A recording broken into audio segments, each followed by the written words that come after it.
Belum lama ini kabar ibunda Celine Evangelista, Vincentia Nurul hamil anak kembar di usia 50 tahun ramai jadi perbincangan. Meski begitu Celine Evangelista mengaku bahagia dengan kabar yang beredar tersebut. Hal ini lantaran istri Stefan William merasa jika ibunya bahagia ia juga akan merasa bahagia. Di sisi lain, Celine Evangelista menyebut jika semua yang terjadi atas kuasa Tuhan. Celine Evangelista pun langsung menanggapi kabar tersebut dengan begitu sumringah.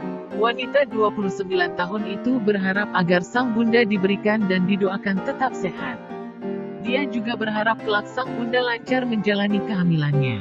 Didoain saja, semoga sehat, lancar semuanya, ujar Celine Evangelista.